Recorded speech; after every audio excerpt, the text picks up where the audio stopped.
Դուք դիտում եք Ադրբեջանի եւ Հարավային Կովկասի տարածաշրջանի գլխավոր լուրերը CBC-ի հայկական ծառայության ալիքում։ Բաժանորդագրվեք մեր ալիքին Ադրբեջանում եւ նրա շուրջ տեղի ունեցող իրադարձություններին իրազեկ լինելու համար։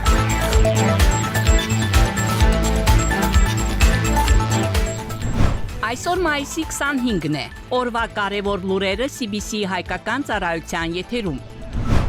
Ադրբեջանի փորձը քաղաքային զարգացման ոլորտում ավանդ է ներդրել բազմակողմ դիվանագիտության մեջ։ Շարունակվում է օկուպացիայից ազատագրված տարածքներ մեծ վերադարձը։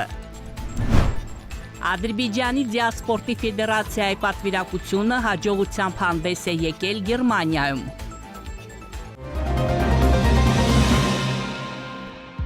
Թուրքմենստանի ժողովրդի ազգային առաջնորդ Թուրքմենստանի ժողովրդական խորհրդի նախագահ Գուրբանգուլու Բերդիմուհամեդով ադրբեջանյան կառավարության օրվա կապակցությամբ շնորհավորել Ադրբեջանի նախագահ Իլհամ Ալիևին եւ ադրբեջանական ժողովրդին։ Շնորհավորական ուղերձում ասվում է. «Մեծ գոհունակությամբ նշում եմ Թուրքմենստանի եւ Ադրբեջանի միջև փոխշավետ համագործակցության բարձր մակարդակը, որը հաջողությամբ զարգանում է տարբեր ուղղություններով։ Խորապես համոզված եմ, որ մեր հարաբերությունները կշարունակեն զարգանալ եւ ամրապնդվել իշահ երկու եղբայրական ժողովուրդների։ Օգտվելով այս արդից մաղթում եմ ձեզ քաջառողջություն, երջանկություն, հաջողություններ ձեր գործերում։ Իսկ Ադրբեջանի եղբայրական ժողովրդին խաղաղություն, առաջընթաց եւ բարգավաճում»։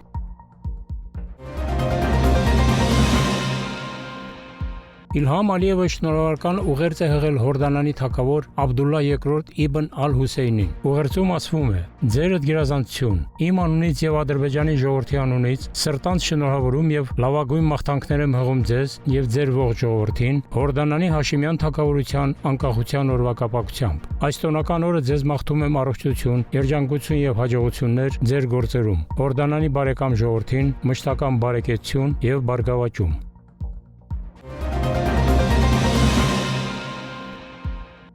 Համաշխարհային քաղաքային ֆորումի 13-րդ նստաշրջանում քաղաքային զարգացման ոլորտում ներկայացված Ադրբեջանի փորձը ավանդ է ներդրել բազմակողմ դիվանագիտության մեջ։ Այս մասին հայտարարել է Միլի Մեջլիսի պատգամավոր Փարվանա Վիլիևան։ Նա նշել է, որ Բաքվում կայացած WUF 13-ում, որը կայուն քաղաքաշինության ոլորտում գլոբալ համագործակցության կարևոր հարթակ է, գրանցվել են ռեկորդային թվով այցելուներ։ Ֆորումի գլխավոր թեմաներ բնակարան բոլորի համար, անվտանգ կայուն քաղաքներ եւ բնակավայրեր։ Միջոցառման շրջանակներում առաջին անգամ կազմակերպվել է առաջնորդների հայտարարության սեգմենտը, որին մասնակցել են 27 պետությունների եւ կառավարությունների ղեկավարներ, ցուցադրելով կայուն քաղաքական զարգացմանը քաղաքական աջակցությունը։ Ադրբեջանի հյուրընկալության փորձը հատուկ հետաքրքրություն է առաջացրել։ Ղարաբաղում եւ Արևելյան Զանգեզուրում իրականացվող լայնածավալ վերակառուցման աշխատանքները, ինչպես նաեւ մեծ վերադարձ ծրագիրը միջազգային ճանաչում են ստացել որպես հետհակամարտային վերականգնման օրինակելի մոդելներ։ Ադրբեջանը վերակառուցում է 12 քաղաք եւ ավելի քան 300 գյուղ զրոյից, օգտագործելով իր սեփական ռեսուրսները։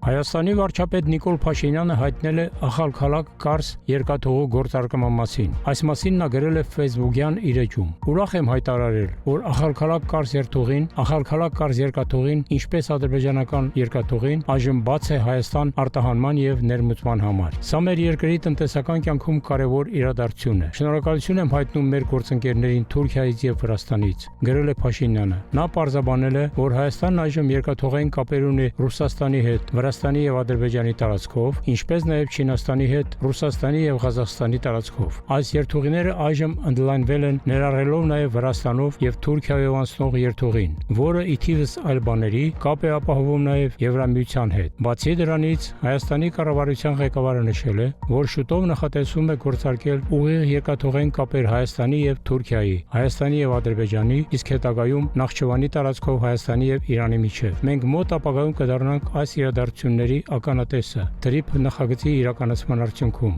ընդգծել է Փաշինյանը։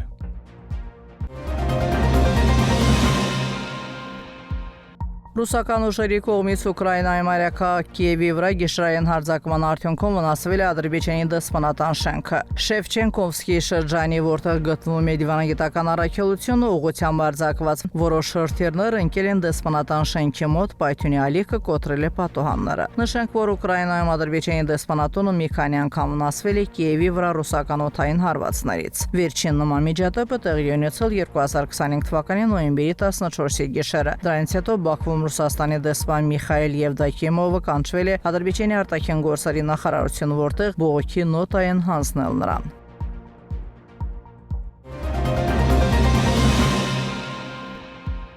Շարունակվում է օկուպացիայից ազատագրված տարածքներ մեծ վերադարձը։ Ջաբրայելի շրջանի Շուքյուրբեյլի գյուղ վերադարձող վերաբնակները ընտանիքներ են, որոնք նախկինում ժամանակավորապես բնակություն էին հաստատել հանրապետության տարբեր շրջաններում։ Ներկայումս Շուքյուրբեյլի գյուղ է վերաբնակեցվել 119 ընտանիք, 535 մարդ։ Հայրենի հող վերադարձող բնակիչները շնորհակալություն են հայտնել Քաջարի ադրբեջանական բանակին, մեր հողերը օկուպացիայից ազատագրած հերոս զինվորներին եւ սպաներին։ Հարգել են հայրենիքի համար իրենց կյանքը զոհաբերած նահատակների հիշատակը։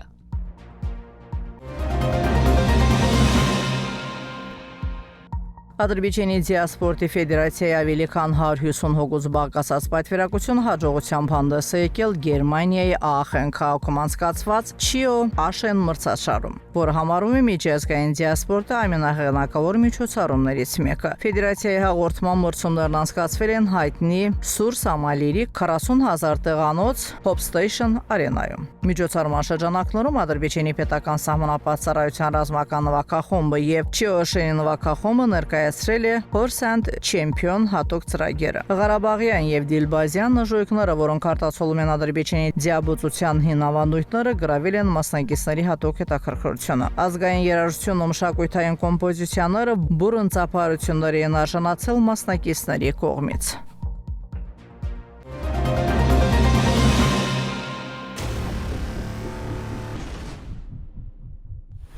Մեր ալիքի տեղեկատվական գործընկերն է Երևան տեղեկատվական վերլուծական կենտրոնը։ Ադրբեջանցի եւ արտասահմանյան հեղինակների արդի վերլուծական նյութեր, հարցազրույցներ եւ հրապարակումներ, տարածաշրջանի պատմության, այսօրվա իրողությունների, ինչպես նաեւ ազգամիջյան ակամարտությունների պատճառների եւ հետևանքների վերաբերյալ։ Բոլոր այս նյութերին դուք կարող եք ծանոթանալ այցելելով կենտրոնի Երևանասկոմ կայքի Facebook-յան էջը։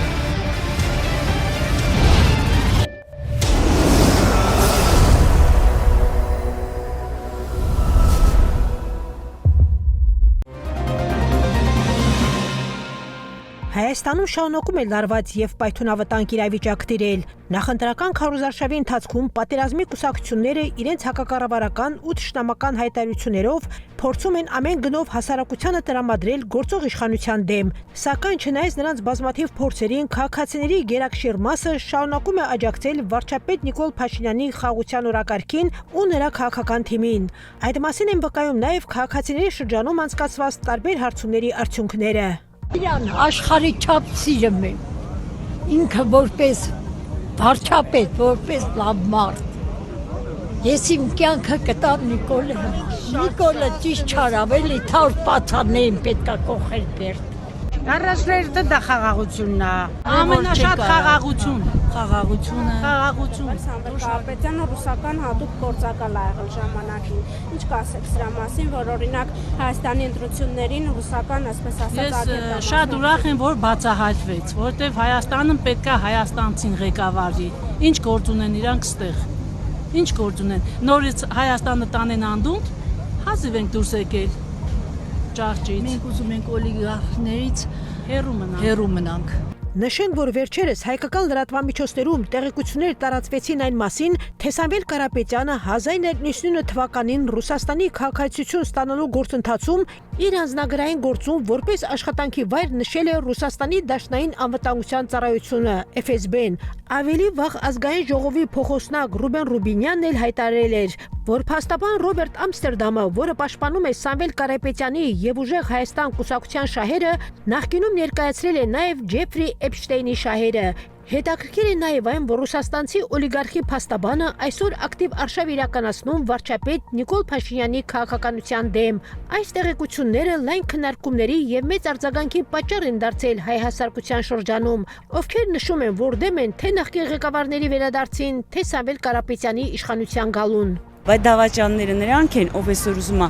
այս երկիրը պետականությունը խուրդի ու տանի ռուսի տակ էլի մտցնի։ Եղել ենք 200 տարի եղել ենք։ Մերսի, շատ շնորհակալ եմ։ Նախ խաղաղություն,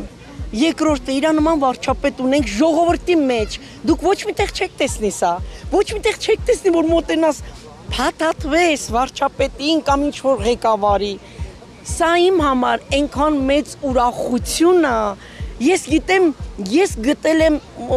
գտել եմ ինչ որ մի հատ գանձ։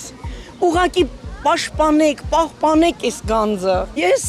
սիրում եմ այդ վարչապետին, իմ տղայից 3 տարի է մեծ։ Իմ թորս գիտեք ինչ է ասում է տատիկիս մեծ տղան է։ Ես իրան սիրում եմ, որովհետև խաղաղ է երկիր։ Ես սիրում եմ, որովհետև մենք խաղաղ պիտի ապրենք։ Ես սիրում եմ, որովհետև այս երեխեքը պարում են, այս երեխեքը ծիծաղում են, այս երեխեքը ուրախանում են։ Ու դա գիտեք ամենամեծ ուրախությունն ու նվերն է ժողովրդի համար։ Մի հատ Փաշինյան ունենք, հերիք է հալածեն։ Հերիք ընկել են այս կողմեն, ինչ Փաշինյանն անում է, իրանք կրկնօրինակում են։ Գոնե չկրկնօրինակեն, մարդիկ տեսնեն, իրանք ծրագրեր ունեն։ Սիրում եմ Փաշինյանին։ Վարչապետ Նիկոլ Փաշինյան, վարչապետ, ով ինչ ուզում է ասի ինձ, ես գիտեմ, վայ, ես այդ սրտիկը ամեն օր եմ անում։ Մենք Նիկոլ ունենք, աշխարհը չունի։ Մենք Նիկոլին պիտի սիրենք, հարգենք, պաշտենք, որտեղ Նիկոլը հայրենասեր, ազնիվ մարդ է։ Այսօր որ մենք ապրում ենք, ուրախանում ենք Նիկոլի շնորհիվ տղես։ Մինչ լրագրողները հարցումներ են անցկացնում քաղաքացիների շրջանում, որոնց ընթացքում հարցվածների մեծ մասը նշում է, որ պատրաստվում է աջակցել միայն Նիկոլ Փաշինյանի խաղաղության կուսակցությանը, վարչապետ Նիկոլ Փաշինյանն ու ընդդիմադիր ուժերը շարունակում են ակտիվ նախընտրական քարոզարշավը, հանդիպելով քաղաքացիների հետ։ Այն ժամանակ, երբ ընդդիմադիր շրջանակներն ու նրանց կողմնակիցները շարունակում են խոսել ռևանշի, իշխանափոխության եւ ներքաղաքական լարվածության մասին, Նիկոլ Փաշինյանը շարունակում է շեշտադրել խաղաղության, կայունության եւ երկրի զարգացման օրակարգը, հայտարարելով, որ Հայաստանի ապագան պետք է կառուցվի ոչ թե հակամարտությունների ու թշնամանքի, այլ խաղաղության եւ համագործակցության հիման վրա։ Դուք դիտեցիք օրվա գլխավոր լուրերը CBC-ի հայկական ծառայության ալիքում։ Բաժանորդագրվեք մեր ալիքին, հավանեք եւ մեկնաբանեք, որպեսզի մեր լուրերը ավելի շատ մարդ կարողանա դիտել։